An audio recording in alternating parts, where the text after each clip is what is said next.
fit people do. They have got habits. Isn't it that if you want to be physically fit, you have to have a habit of going to the gym?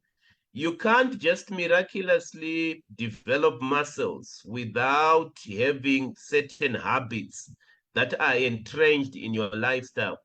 The same is true of financial fitness. And later on, I'll talk about financial habits that must be embedded in your lifestyle for you to eventually be financially fit. And one of these habits is always managing your expenses with a budget. So, budgeting is a habit of financially fit individuals. They always manage their expenses with a budget.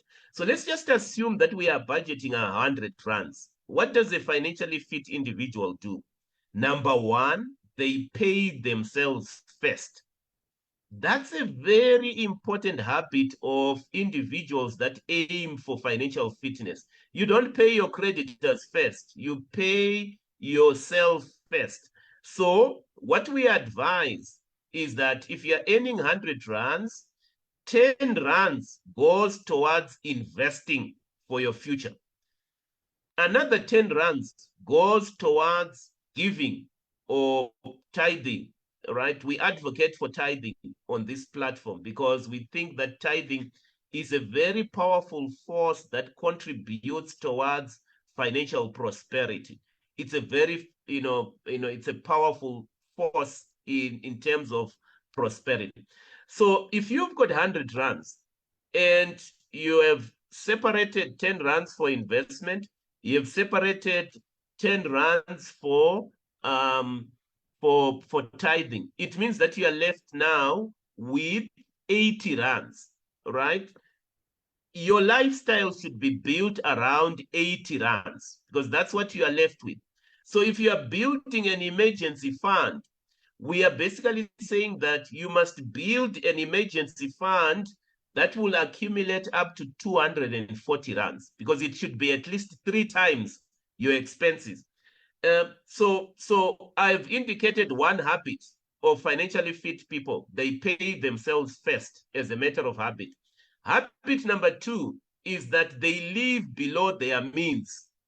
So if you're earning 100 rands, you must never have expenses that exceed 120 rands because you are not a government, you don't print money.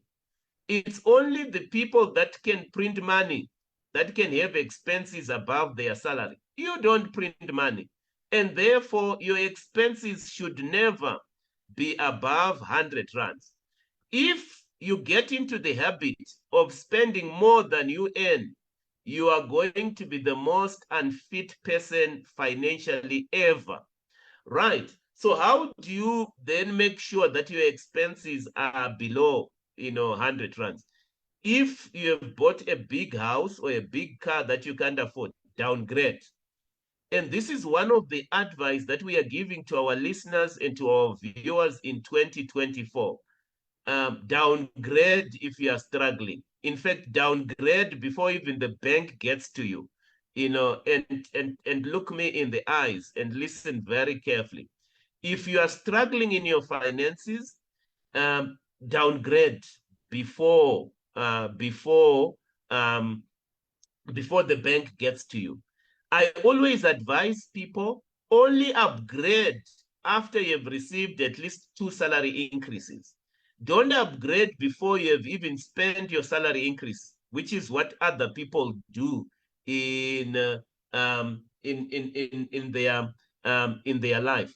So I've spoken about two habits, so far. Pay yourself first, live below your means. Let me just speak about two other habits because financial fitness is not a miracle. It's a consequence of certain entrenched habits in our lifestyle. So another habit is that don't be conspicuous in your expenditure. When I talk about people that are conspicuous in their expenditure, I'm talking about people who want to make a statement in their expenditure. So they want to keep up with the Jones. They want to, they want to wear the branded clothes and drive the fancy car. Fancy cars, I'm for fancy cars, I'm for branded clothes, but here is my thing.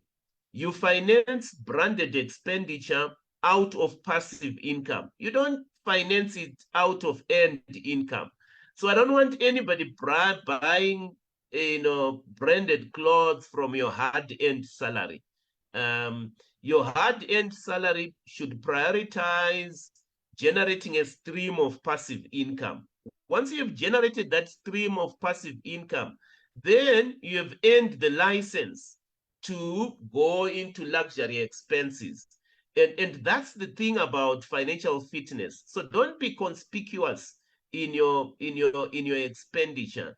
By the way, even tax authorities, as a matter of principle, if they want to see the tax dodgers, they look for the people that are conspicuous in their expenditure.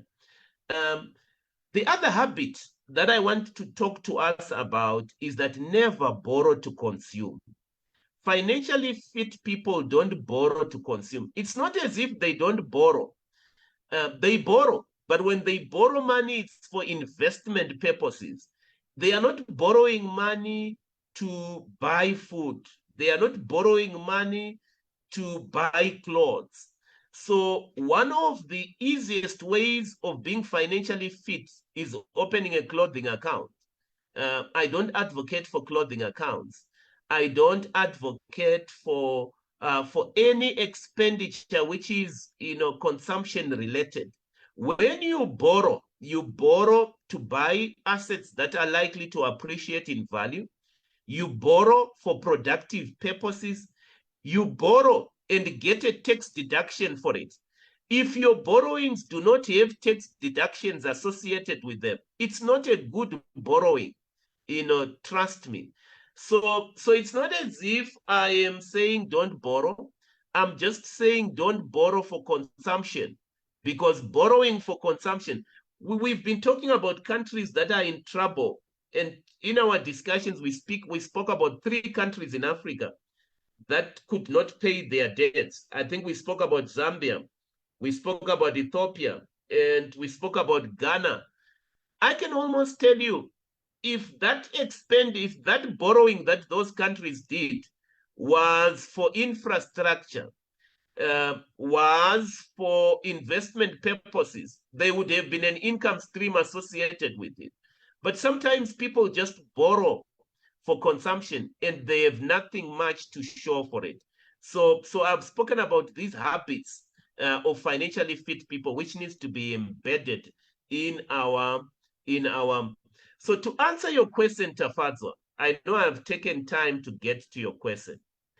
If you get into the habit of separating 10 rands out of the 100 rands that you are earning, initially, you are going to use that 10 rands into building the emergency fund. So if the emergency fund is to go up to 240 rands, from our example, it means that it's going to take you 24 months to build that emergency fund. So in short, an emergency fund is not something that I would want you to build overnight. That's not what I'm saying. I'm saying you must have a discipline in life, because financially fit people are disciplined people. They are not those people who want to get rich quickly. If you show me a person who is going to get rich quickly mentality, I can almost show you a person who is financially unfit. That's the long and short of it, Tafazo. Hopefully I've answered your question.